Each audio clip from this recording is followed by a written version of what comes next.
Sisingit Alright, lang ako Senator Jinggoy. Kasi binabasa ko dito yung standard operating ng PNP. Ang liwaliwanag naman no torture, no force, no violence, threat, intimidation, or other means to vitiate the free will to be used against the arrested person. Di the more so, yung mga kasamahan ng arestado. Sabi mo nga, ikaw na nag-admit forcefully. Talagang you used force. Bawal po yun. Ma'am, it is, I placed E.S. Mijaldea under arrest for obstruction of justice. Sabi nga ni Senator Jinggoy, hihilain mo pa. Yes, ma'am. I did because I have to get into their heads to make them to make it very, very clear to them that we are already very, very serious of loading the president to the plane. General, pinapaliwanag mo, pero bawal ang paggagamit ng dahas, ng pananakot, ng intimidation, or any other means. Ang liwanag nasa kapulisan yan Just to be clear, operationally, there was obstruction of justice. It was the decision call of General Torre to place him under arrest for obstruction of justice. Now let us separate what happened to the president. You're talking about Attorney Medialdea? Yes, ma'am. Paano yung iba? No one else has armed ban. Yung attorney? No, wait. Yung abogado? If I may, Senator Amy. Yes. Madam Chair.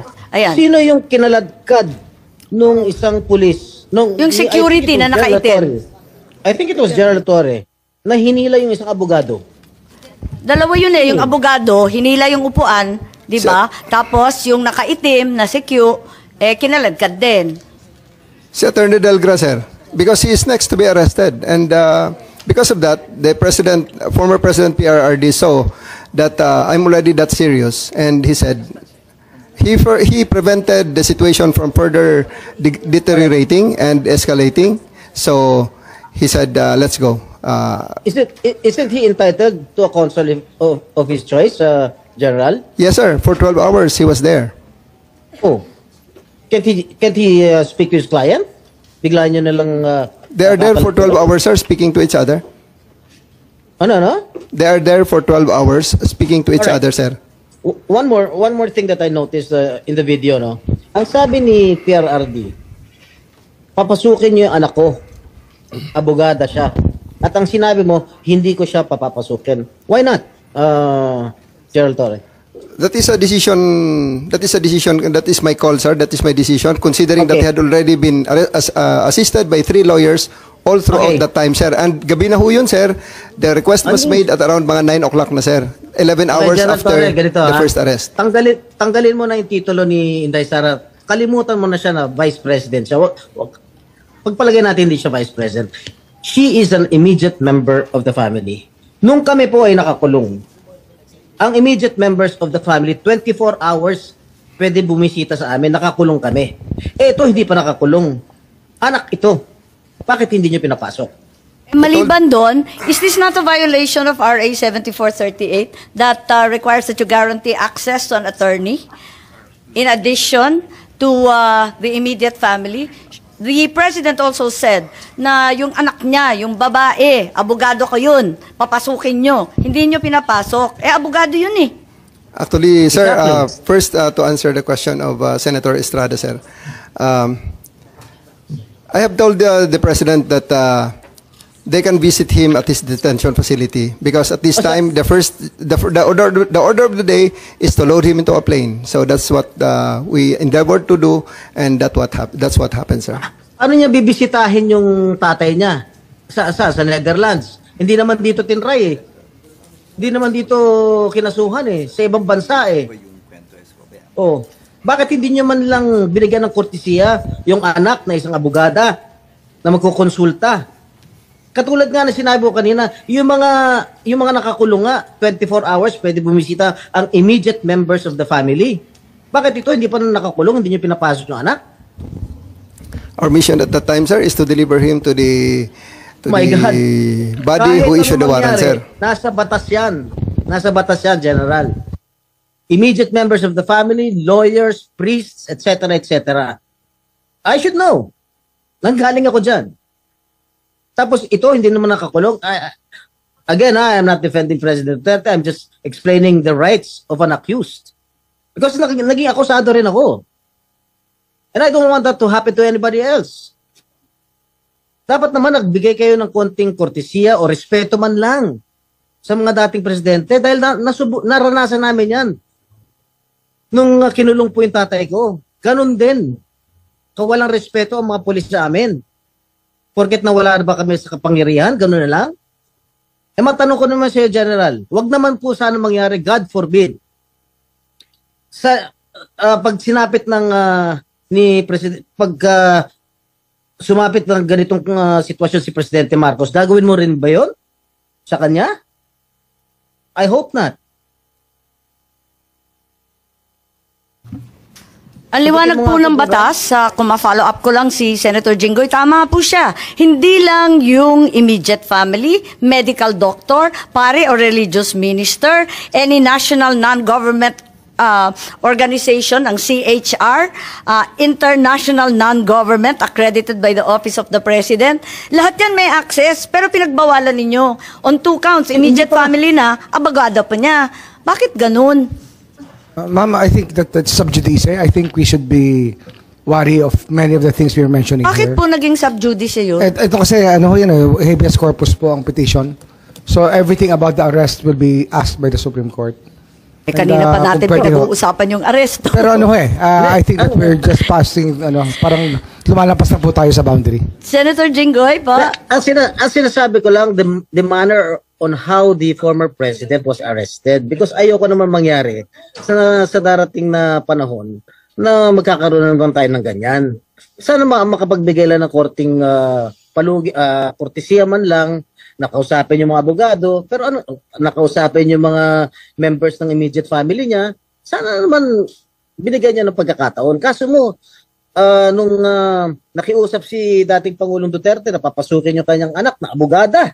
Tanggalin mo na hindi siya, na vice-presidente siya.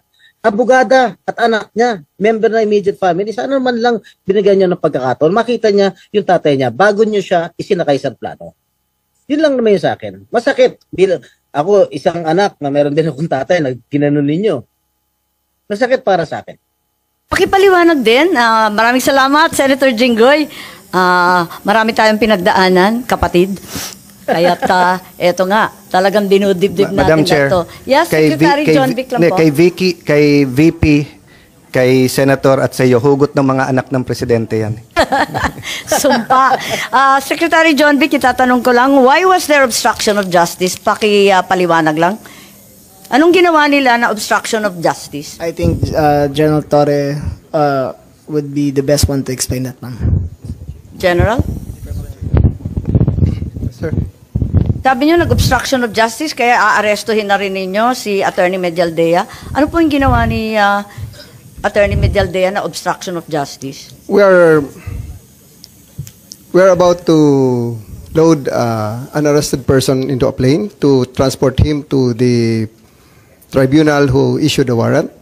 And Attorney Medialdea is preventing us from doing that. He shouted at us and intimidated us, including the President intimidating me. Alam ko, malaking tao si Attorney Medialdea, pero hinarang ba kayo? Tinulak ba kayo? Wala namang ginawa eh. Hindi naman He did, nadadaan ma'am. sa salita yung obstruction eh.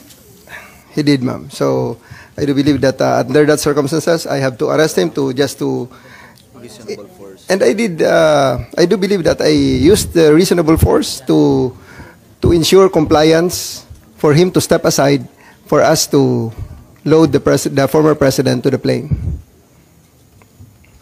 So, yun lang yung obstruction dahil nagsisigawan yung mag-asawa. He is preventing us from doing our job of loading the former president to the plane. Hinarang ba kayo? Yes, ma'am. Anong ginawa?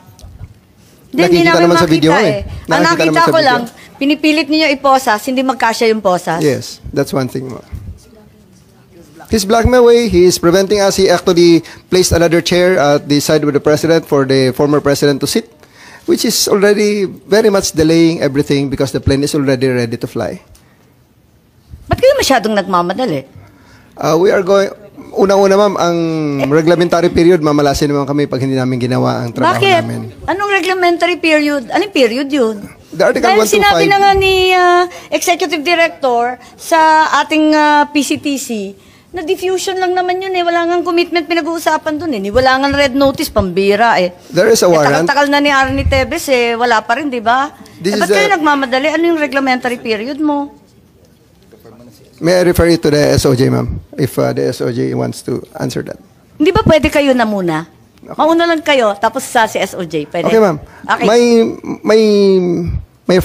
My main processes during the time is that I have implemented a warrant, and it is therefore the person is already arrested by virtue of a legal warrant, and Article 125 comes into play of the revised penal code, which is entitled delivery of persons legally arrested to the proper judicial authority, and I do believe at this point the judicial authority will be the ICC. Therefore, I have to abide with that Article 125 of the So revised inaamin penal mo code. warrantless arresto.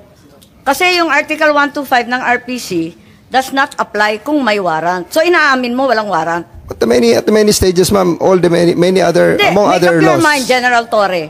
Warrantless arrest ba to o may warrant? Kasi ang liwanag naman ng Article 125 ng revised penal I do code. believe that I have a warrant at this time. I just don't want to be... Hindi walang reglementary period.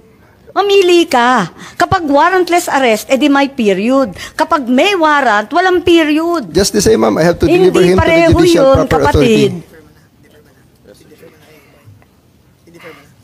Hindi magkapareho yun. The reglementary period only comes into play when there's a warrantless arrest in accordance with Article 125 of the Revised Penal Code. Di po ba?